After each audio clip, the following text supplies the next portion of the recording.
What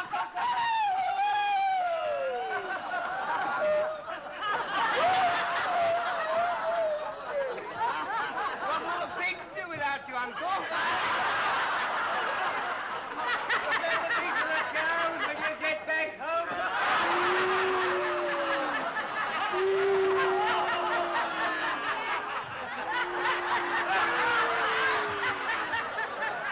Don't forget the goat!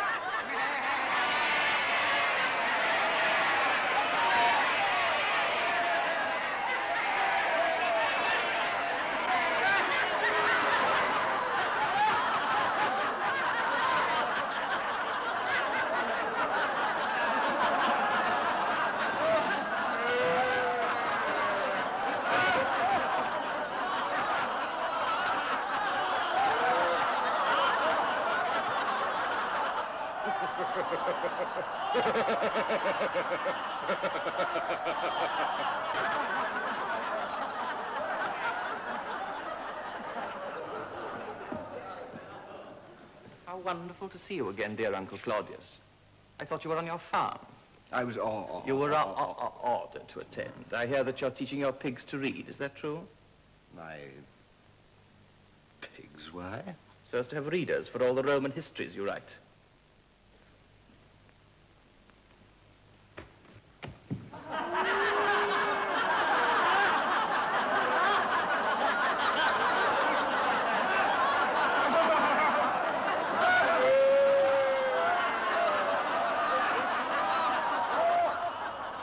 Stop that rebel laugh.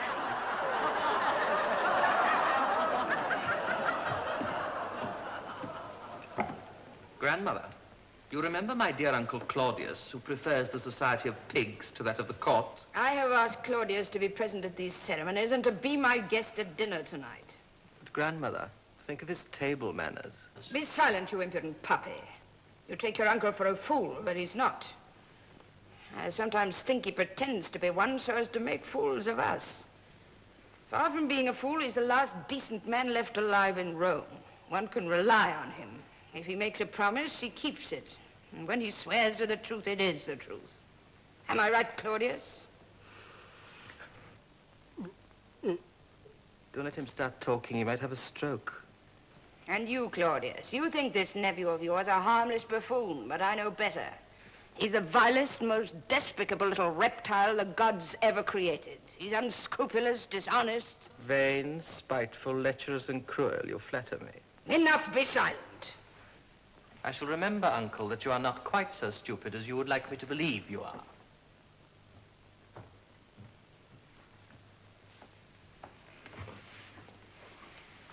An unpleasant youth. Be careful of him, Claudius. He's the next emperor of Rome. That old charlatan has read the stars, and he also predicts, and that's why I sent for you, Claudius, that I haven't much longer to live. When is the full moon, Thrasylus? Tonight, Lady Livia.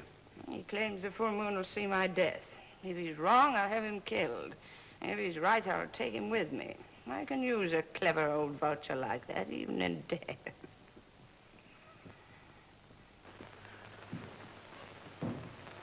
After a great deal of deliberation, I have been commissioned by my colleagues to ask the Senate to vote 50 gold pieces to every soldier in our glorious army, the same to be distributed at once. The treasury is empty, and unless the honoured senator has the amount required concealed on his generous person, the army must continue to serve for patriotic reasons alone. Enough of this oratory. Fill the treasury. Invent new taxes. I want the army paid. Impossible, Caesar. The Roman people are already taxed beyond endurance. Are the married people taxed? No, well then tax them. Tax the single. Tax those that have children and those that have not.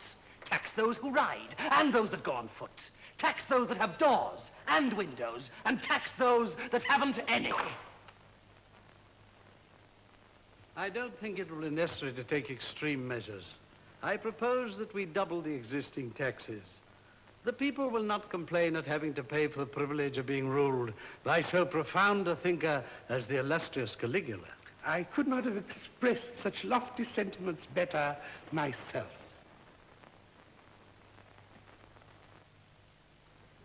I knew that the Senate would find a way out of the present difficulty, and I have therefore prepared to reward it.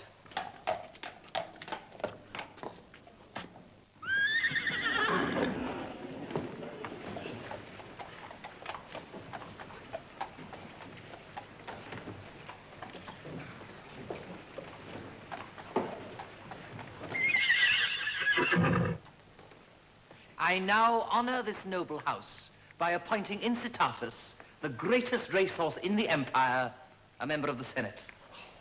Well, why does nobody greet him? Who's the older senator? Up on your feet and welcome him.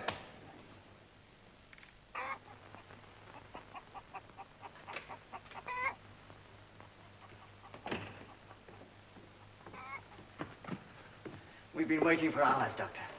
Is your master ill? You know he cares little for his own health, sir. Don't be angry with him. He sent for you to cure one of his pigs. I could never be angry with Claudius. What's wrong with the pig? Surely he has pigs enough? It's the runt of the litter, Doctor. It's a little one, weak and stunted and almost blind.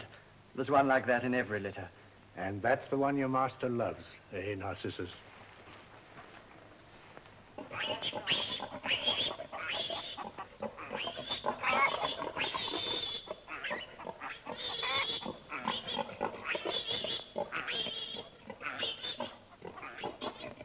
Let me see the little patient.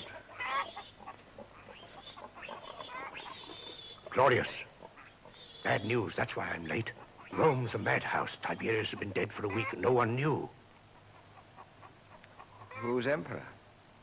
Caligula.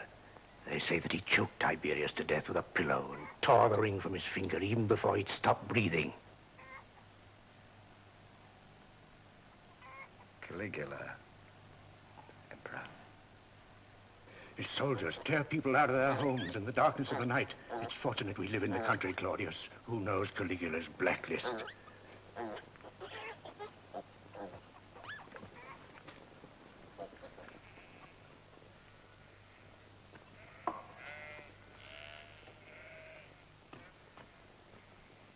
How long have you been my slave, Narcissus? 9 years, Master. You're free now. I don't want to leave you, Master. Let me stay with you.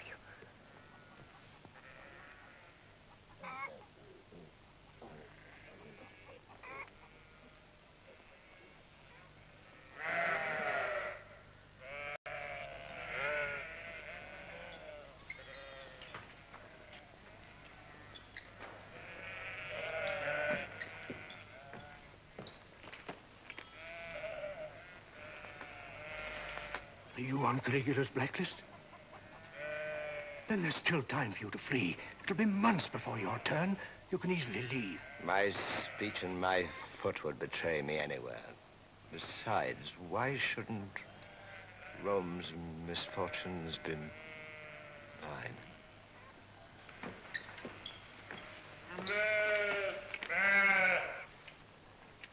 My lord Claudius, you are to proceed directly to the Hall of Justice.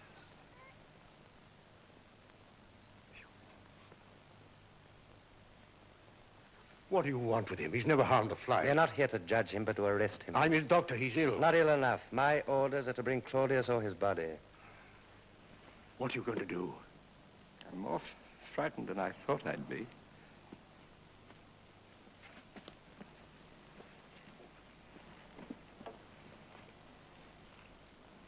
Should we not see each other again, look after my home, the little runt. I'm a bad friend, Claudius. I can do more for that little pig than I can for you.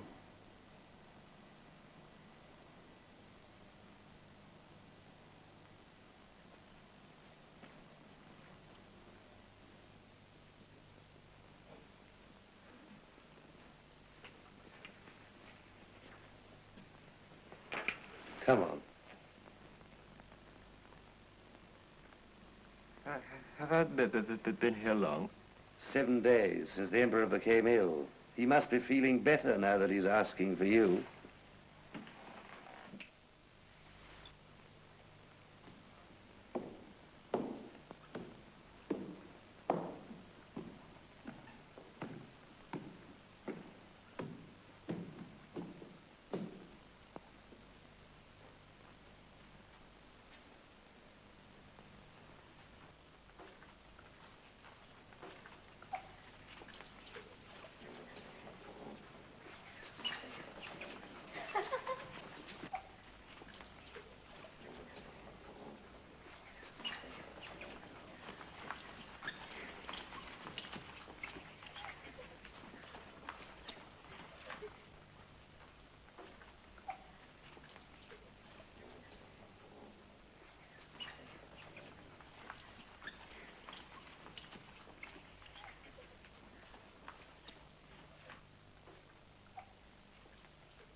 Claudius, where have you been? Go in at once. He's asking for you. But be careful. He's in a dreadful state. Who's in there? Muser, his doctor. He's kept him in a room without any fresh air for a week. It's impossible to breathe in there. What does he want with me? I don't know, but whatever it is, humour him. Because if you don't, he'll kill you. He's got a sword. Thinks he's become a god. He's mad. He always was, but now he's worse than mad. He's possessed.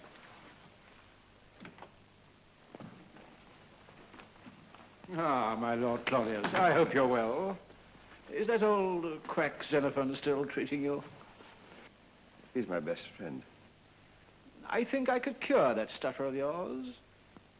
Do you still limp? I limp with my tongue and stutter with my leg. Nature never quite finished me. I could cure that limp of yours, too. I've a method of breaking bones in several places and resetting them. I've become rich and famous, Claudius, and don't need clients. But for 1,000 gold pieces, I could cure you all your ills. Thank you, Doctor. I was born a battlefield of disease. I nearly died 3 times before I was 2 years old, and besides the usual ration measles, which made my left ear slightly deaf, I had malaria, erysipelas, and colitis. I also acquired with apparent ease infantile paralysis, which shortened my left leg. And in the last few years after eating, I have an appalling pain in the pit of my stomach, but I shall be pleased to remain as I am if I get out of that room alive.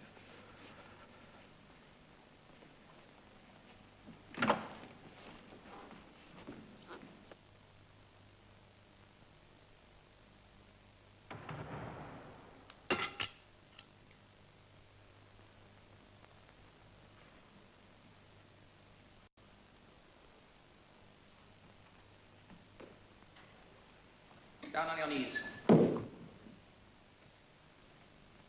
How dare you remain standing in my presence? I'm on duty, Caesar, and a soldier cannot kneel and guard his emperor at the same time. You insolent fool.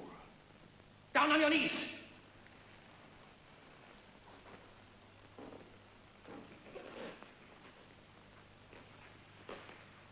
Now get out.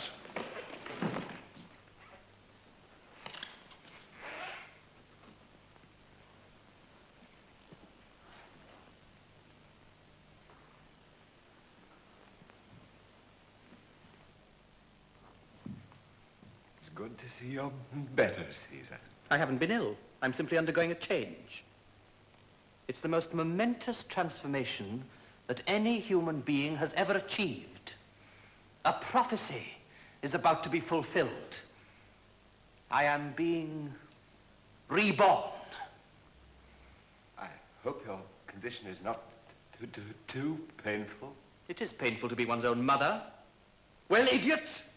Can't you see any change in me? I was blind not to see it instantly. You're no longer human. May I be the first to worship you as a god. It took you a long time to perceive that I'm no longer human.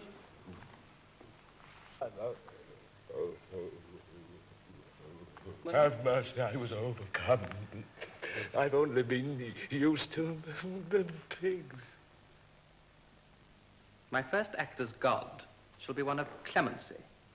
I sent for you because I wish to put an end to your career as an historian. You might write something I didn't like, but we shall postpone your death until tomorrow.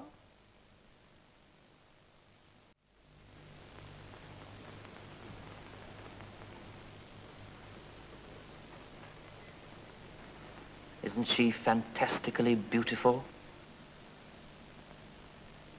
Fantastically beautiful. Just as you, my dear uncle, are fantastically ugly. What do you think of him, Messalina? Just look at him. He's more dead than alive. He's only waiting for me to find an interesting way to kill him. But does he fear death? No, he just squats there trembling with your beauty. Isn't that so, Claudius? How can one conceal anything from the gods?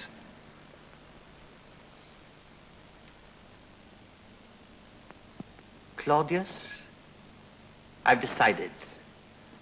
You shall die an exquisite death.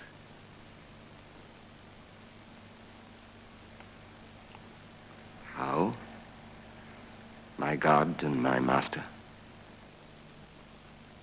Messalina, how would you like to marry Claudius?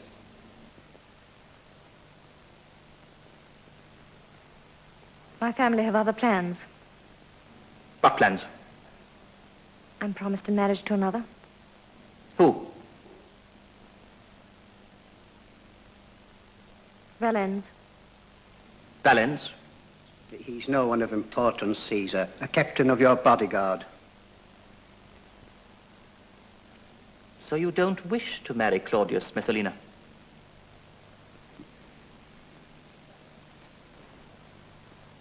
No, Caesar.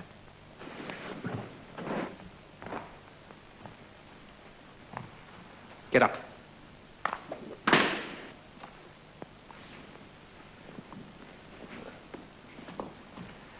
Claudius, I condemn you to die through the hands of a beautiful woman. To kill an ugly old man with a young wife. That's my decision.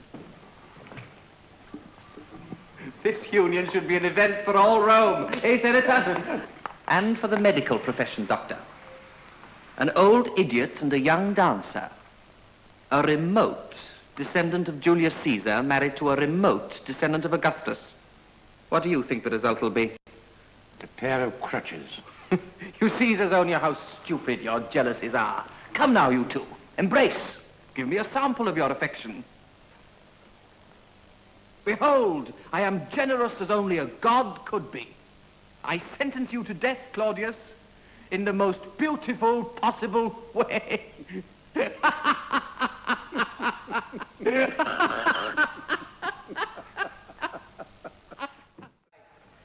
Gentlemen, the suggestion that we improve the election of a half-wit is an insult to this distinguished assembly.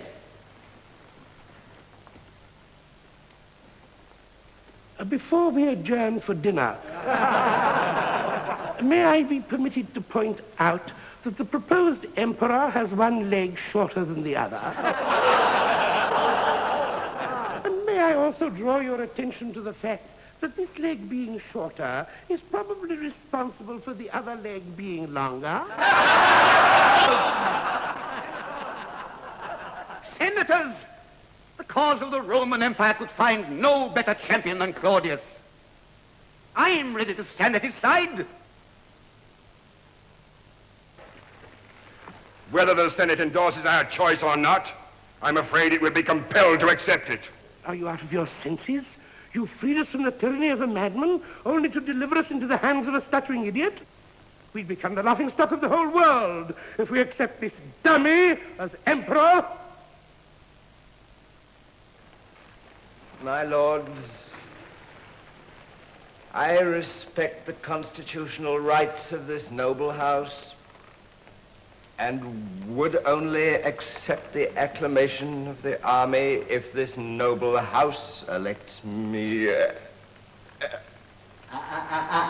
Emperor.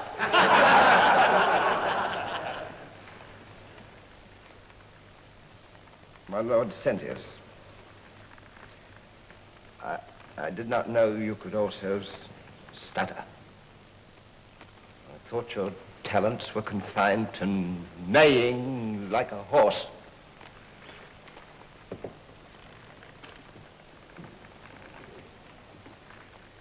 Is there anyone else who wishes to call attention to my misfortunes? Or shall I call attention to yours? Sentius, get up. Not only are you a pompous ass and a hypocrite, but you have acquired your position through bribery. Asiaticus, stand up. Not only are you a profiteer, but since we're dealing in personalities, you're a stuffed and puffed up glutton. You'd sell your soul for the tail end of an anchovy. Silius, get up. You're rarely heard and your name is never mentioned, but you control the Senate with gold accumulated by providing worthless grain to the people and faulty supplies to the army.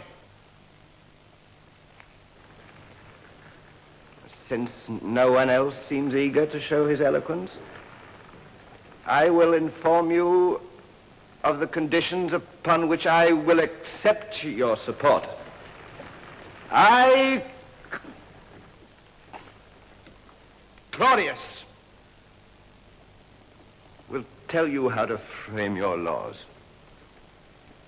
Profiteering and bribery will stop. The Senate will function only in the name of Roman justice. And all of you who have acquired position dishonestly will be replaced by men who love Rome better than their purses. I will break everything rotten in this Senate like an old dry twig. On that basis only will I become your emperor. Now let me hear your objections.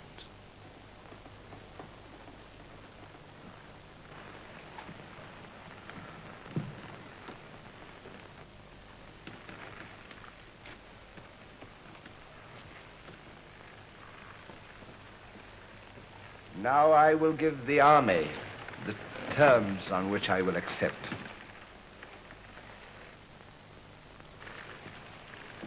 Caligula was murdered. He ruled by force. But a state such as I hope to establish cannot condone murder. For violence is an enemy to justice. And in the name of justice, I call upon the murderers of Caligula to step forward. We killed a tyrant, Caesar. But you broke your solemn oaths as Roman soldiers to protect your emperor. You didn't strike for your country. You killed in the name of your own private grudges.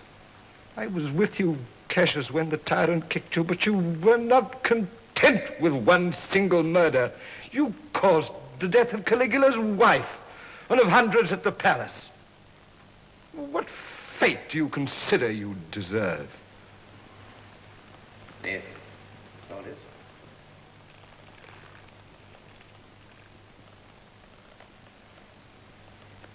For that answer, I will take your families under my protection. But for the crime of murder, I must sentence you, Cassius, and you, Lupus, to death. I will call upon the army to have that sentence executed.